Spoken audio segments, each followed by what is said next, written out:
Hello दोस्तों, refix India के YouTube channel पे आपका फिर से स्वागत है।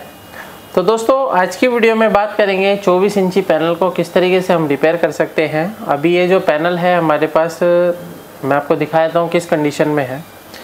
तो अभी क्या है, जैसे ही हम इसको पावर देते हैं तो पावर देने के बाद अगर आप यहाँ पे पिक्चर अगर आप देखेंगे इसकी, तो किस तरीके से आके ये चली जाती है। तो इस तरीके की अगर दिक्कतें आती हैं तो कई बार क्या होता है, कॉफ भी बर्न हो जाती है। कई बार इसके अंदर, ये हमारा पैनल जो है COG पैनल है, तो कई बार हमारे को इसके अंदर कॉफ भी बर्न मिलती है, या फिर कई बार हमारे को ये जो COG इसकी लगी हुई है, ग्लास पे जो IC लगी होती है, कई बार ये भी बर्न हो जाती है। तब इस तरीके की दिक्कतें हमारे को देखने को मिलती है। बेसिकली ये जो सिम्टम्स है, ये शॉर्टिंग का सिम्टम्स होता है। अभी क्या है कि ये जो पैनल है ये हमारे पास म्यूट कंडीशन में है, यानी कि बिल्कुल भी पिक्चर इसके अंदर नहीं है, यानी कि ये जो है हमारा स्लो मोशन भी नहीं है इसके अंदर। तो इसको किस तरीके से चेक करना है स्टेप बाय स्टेप इस वीडियो के अंदर मैं आपको दिखाता हूँ। तो यहाँ पे सबसे पहले हम इसके अंदर क्या है, सभी बेसिक वोल्टेज चेक कर लेते हैं। मल्टीमीटर को हम सेट करेंगे यहाँ पे DC वोल्ट की रेंज पे, और DC वोल्ट की रेंज पे लगाने के बाद जब हम इसकी सभी वोल्टेज चेक करेंगे तो देखते हैं हमारे को क्या क्या कंडीशन देखने के लिए मिल रही है इसकी PCB की। तो अभी क्या है, जैसे कि अगर आपको पैनल को रिपेयर करने में प्रॉब्लम आती है तो आप पैनल रिपेयरिंग के लिए आप हमारी ट्रेनिंग को ज्वाइन कर सकते हैं। अगर आप दिल्ली नहीं आ सकते हैं तो दिल्ली ना आने की वजह से आप ट्रेनिंग को ज़रूरी नहीं है कि आप छोड़ सकते हैं, आप हमारी ऑनलाइन ट्रेनिंग भी ज्वाइन कर सकते हैं। अभी हमारी ऑनलाइन ट्रेनिंग भी स्टार्ट होने वाली है। तो ट्रेनिंग जब हमारी स्टार्ट होगी तो उससे पहले हमारे रजिस्ट्रेशन होते हैं। अगर आपको ट्रेनिंग को ज्वाइन करना है ऑनलाइन और ऑफलाइन, तो नीचे दिए गए कॉन्टैक्ट नंबर पर कॉन्टैक्ट कर सकते हैं। तो चलिए अभी स्टार्ट करते हैं इस पैनल को किस तरीके से रिपेयर करना है। तो सबसे पहले हम इसके अंदर यहाँ पे इसकी जो वोल्टेज है वो चेक कर लेते हैं। तो यहाँ पे आप ये देखेंगे, ये पैनल जो है 12 वोल्ट का पैनल है, और इसके अंदर जो 12 वोल्ट की जो सप्लाई है वो बिल्कुल परफेक्ट तरीके से इसके अंदर बन रही है। तो ये 12 वोल्ट आने के बाद दोस्तों यहाँ पे क्या है, इसके अंदर अलग अलग वोल्टेज और भी बनती है, जैसे 3.3 वोल्ट की सप्लाई और अलग अलग वोल्टेज रहती है। तो इसके अंदर देख लेते हैं, यहाँ पे जो है इसके कुछ टेस्टिंग पॉइंट बने हुए हैं। यहाँ पे देखते हैं कितना वोल्ट है। तो यहाँ पे हमारा 3.3 वोल्ट की सप्लाई हमारे को यहाँ पे देखने को मिल रही है, यानी कि 3.3 वोल्ट भी इसका ओके है। उसके बाद अगर हम इसका VGH वोल्टेज देखते हैं तो VGH वोल्टेज पे जो हमारे को वोल्टेज मिल रहा है वो देखते हैं क्या मिल रहा है। तो यहाँ पे हमारे को जो वोल्टेज मिल रहा है 2.48247, यानी कि जो इसकी वोल्टेज है वो हमारे को मिली वोल्ट में मिली है, यानी कि ये वोल्टेज ना के बराबर ही है, यानी कि ये वोल्टेज नहीं मिल रही है हमारे को VGH वोल्टेज। तो अभी क्या है, हमारे को और भी वोल्टेज चेक करनी है, जैसे और भी देख लेते हैं हम। यहाँ पे लिखा हुआ है V ऑफ, तो V ऑफ तो जाहिर सी बात है इसके अंदर ये देख सकते हैं, ये भी वोल्टेज हमारी 2.6 के अराउंड हमारे को यहाँ पे वोल्टेज मिल रहा है। लेकिन V ऑफ जो वोल्टेज होती है माइनस वोल्टेज होती है, जो कि VGL वोल्टेज होती है। तो यहाँ पे ये वोल्टेज भी हमारे को देखने को नहीं मिल रही है।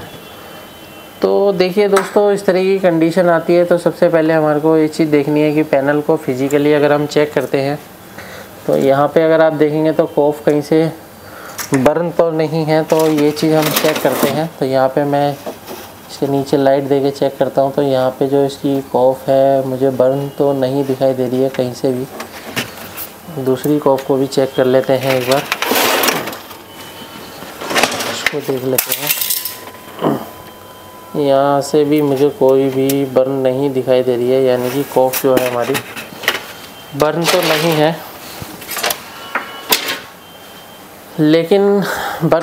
लेकिन क्या है कि हो सकता है इसके अंदर कहीं ना कहीं शॉर्टिंग हो। तो अभी इसको हम ऑफ़ करते हैं और इसकी जो है सर्किट की साइड इसको चेक करते हैं, क्योंकि इसके अंदर जो है कंपोनेंट जो लगे होते हैं वो उल्टी साइड लगे होते हैं। तो यहाँ पे आप ये देख सकते हैं, इसके अंदर जो है ये कॉफ है, हल्की सी मेरे को ब्लैक दिखाई दे रही है, लेकिन चेक करते हैं। चलो देखिए, कई बार क्या होता है कि हमारी कॉफ बर्न हुई भी होती है, काफ़ी बारीकी से बर्न होती है और हमारे को पता नहीं चलता है, और फिर हम यहाँ पे पैनल पे लगे रहते हैं। तो इस कंडीशन में क्या होता है, काफ़ी सारा टाइम हमारा ख़राब होता है। तो देखिए दोस्तों, क्या होता है कि अगर आपको पैनल को रिपेयर करने में प्रॉब्लम आती है तो ट्रेनिंग को आप ज्वाइन तो कर ही सकते हैं, लेकिन जब आप पैनल को रिपेयर करते हैं तो इसको आपको फिज़िकली चेक करना ज़रूरी होता है। बिना आपको फिज़िकल चेक किए सेट को टंगे अगर आप सेट को चेक करेंगे या पैक किए गए इसको चेक करेंगे तो वो प्रॉपर तरीके से सॉल्यूशन निकल के नहीं आ पाता है। तो जब भी हम चेक करते हैं तो पैनल की टेस्टिंग टेबल पे ही चेक किया जाता है। तो अभी क्या है, अगर हम यहाँ पे देखते हैं तो इसका जो सर्किट है वो हमारे को यहाँ पे दिखाई दे रहा है। तो यहाँ पे हमारे को जो वोल्टेज है, यहाँ पे मुझे वोल्टेज जो मिलना चाहिए वो AVDD वोल्टेज मुझे यहाँ पे मिलना चाहिए, जो कि हमारे को यहाँ पे कोई भी वोल्टेज देखने को नहीं मिल रहा है। तो इस तरीके की इस कंडीशन में क्या है, हमारे को सबसे पहले यहाँ पे शॉर्टिंग चेक करते हैं, पावर ऑफ करके, और यहाँ पे मल्टीमीटर को हम सेट कर लेते हैं कंटिन्यूटी पॉइंट पे, और यहाँ से हम स्टार्ट करते हैं। तो ये देख सकते हैं यहाँ पे हमारे को ये कोई भी शॉर्टिंग हमारे को यहाँ पे नहीं मिल रहा है।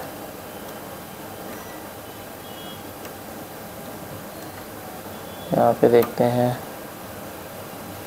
तो शॉर्टिंग तो इसके अंदर नहीं है। अब देख लेते हैं, कोई शॉर्टिंग नहीं है। यहाँ पे अगर हम देखते हैं, बेसिकली ये डायोड लगे होते हैं, तो डायोड की टेस्टिंग जो है हम डायोड मोड की रेंज पे करेंगे। डायोड मोड पे लगाते हैं, इसको हम चेक करते हैं तो हमारे को यहाँ पे वैल्यू मिलनी चाहिए। तो यहाँ पे हमारे को 600 के अराउंड वैल्यू मिल रही है, और यहाँ पे देखते हैं तो यहाँ पे भी 600 मिल रही है, यानी कि डायोड बिल्कुल परफेक्ट है, ओके है। इसको अगर हम चेक करते हैं यहाँ पे हमारे को ये 2.3 दिखा रहा है, 2.9 दिखा रहा है। चेंज करके लगाते हैं तो यहाँ पे हमारे को 590 दिखा रहा है, और यहाँ पे देखते हैं तो हमारे को क्या दिखा रहा है, यहाँ पे हमारे को वैल्यू थोड़ी सी गड़बड़ दिखाई दे रही है, क्योंकि ये जो है हमारे को 2.2 दिखा रहा है, लेकिन दूसरे डायोड पे अगर मैं यहाँ पे चेक कर रहा हूँ तो मेरे को यहाँ पे जो वैल्यू दिखा रहा है ये 590 दिखा रहा है, यानी कि मेरे को यहाँ पे भी ये 590 ही शो करना चाहिए। 500 के अराउंड हमारे को यहाँ पे वैल्यू शो करनी चाहिए, लेकिन हमारे को यहाँ पे जो है वैल्यू डिफरेंट दिखा रहा है। तो यहाँ पे आप ये देख सकते हैं, जो डायोड है ये हमारे को डिफरेंट वैल्यू दिखा रहा है। इसका मतलब डायोड को हम रिमूव करके चेक करते हैं क्या कंडीशन बनती है। तो डायोड को मैं इसको निकाल लेता हूँ, उसके बाद देखते हैं क्या बनता है इसका। तो देखिए दोस्तों, इस तरीके के सेट बहुत सारे हमारे पास रिपेयर होने के लिए आते हैं। जो हमारी ट्रेनिंग होती है वो हमारे रिपेयरिंग सेंटर में ही हम ट्रेनिंग कराते हैं, हमारा कोई इंस्टीट्यूट नहीं है। और फ़ायदा ये रहता है क्योंकि यहाँ पे रिपेयरिंग के लिए मैकेनिक भी आते हैं और कस्टमर भी यहाँ पे टीवी लेके रिपेयर कराने के लिए आते हैं। तो इसमें क्या होता है कि प्रैक्टिकल आपको देखने को मिल जाता है। बाकी सिखाने के लिए देखिए बहुत सारे लोग हैं, लेकिन प्रॉपर सभी इंस्टीट्यूट लेके बैठे हैं, लेकिन सर्विस सेंटर यानी कि रिपेयरिंग सेंटर किसी के पास नहीं है। अब क्या है कि अगर आपको प्रॉपर काम सीखना है तो एक रिपेयरिंग सेंटर ही आपको अच्छे तरीके से काम सिखा सकता है। बाकी देखते हैं यहाँ पे हमारे को भी कुछ नहीं दिखा रहा, तो दूसरे पॉइंट पे देखते हैं। तो यहाँ पे हमारे को वैल्यू थोड़ी सी गड़बड़ दिखाई दे रही है। इस पॉइंट पे अगर मैं लगाता हूँ तो यहाँ पे अगर आप देखेंगे, ये देखिए वैल्यू मेरे को 2.2 के अराउंड मिल रही है, लेकिन यहाँ पे अगर मैं वैल्यू चेक करता हूँ तो यहाँ की जो वैल्यू है वो क्या मिल रही है वो भी देख लेते हैं। तो यहाँ पे अगर आप देखेंगे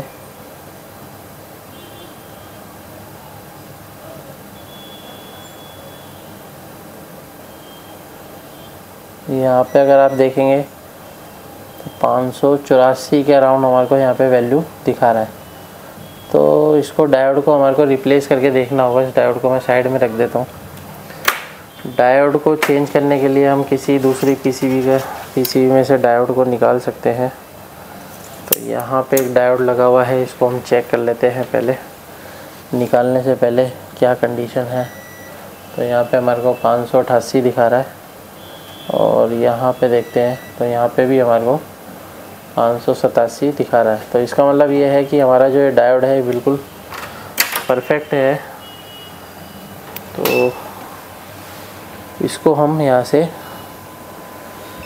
अपनी पीसीबी के अंदर ट्रांसफ़र करते हैं, क्योंकि देखिए क्या होता है कि जब आप रिपेयरिंग करते हैं तो छोटे छोटे डायोड आप मार्केट में ख़रीदने नहीं जा सकते, पता नहीं होता कौन सी चीज़ की ज़रूरत कब पड़ जाए। तो इसलिए हम क्या करते हैं कि स्केलर पीसीबी जो है एज ए स्पेयर रखते हैं, ताकि हम प्रॉपर तरीके से यहाँ पे रिपेयरिंग कर पाएँ।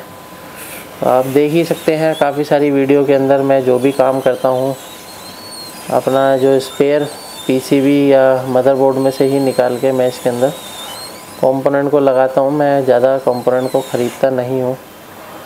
तो यहाँ पे मैंने इस डायोड को लगा दिया है। अभी क्या है कि हमने इसको डायोड को लगाया है, तो डायोड लगाने के बाद थोड़ा सा हम इसके टेम्परेचर को मेंटेन होने के लिए थोड़ा सा इसको टाइम देंगे। तो इसको मैं क्या है अभी ऑन करता हूँ सेट को, और मल्टीमीटर को लगाते हैं हम डीसी वोल्ट की रेंज पे। और यहाँ पे अगर हम वोल्टेज चेक करते हैं तो सबसे पहले हमारे को जो वोल्टेज मिलना चाहिए, यहाँ पे आप ये देख सकते हैं जो AVDD वोल्टेज है वो हमारे को बिल्कुल परफेक्ट तरीके से मिल रही है। और अगर आप यहाँ पे देखेंगे तो इसका जो AVDD वोल्टेज डायोड पे आ रहा है, और डायोड से अगर हम यहाँ पे देखते हैं तो यहाँ पे हमारा वोल्टेज जो है बूस्ट होना चाहिए। ये देखिए यहाँ पे जो वोल्टेज है हमारी बूस्ट हो चुकी है 29 वोल्ट। तो अभी क्या है कि आप यहाँ पे देखेंगे तो पिक्चर भी हमारी यहाँ पे बन गई है। यहाँ पे आप ये देख सकते हैं नो सिग्नल इसके अंदर लिख के आ रहा है। इस पैनल को पहले हम सीधा कर लेते हैं। तो यहाँ पे आप ये देखेंगे तो पैनल के अंदर नो सिग्नल जो है यहाँ पे लिख के आ रहा है। तो अभी क्या है इसके अंदर ऑलमोस्ट सारी वोल्टेज जो है बन चुकी है, यानी कि VGH वोल्टेज अगर इसके अंदर बन गई है तो इसका मतलब क्या है AVDD भी ओके है, बाकी 3.3 भी ओके है। तो इस तरीके से हम किसी भी पैनल को आसान तरीके से रिपेयर कर सकते हैं। वीडियो आपको पसंद आए तो वीडियो को लाइक करें, शेयर करें, कमेंट करें। Thank you friends.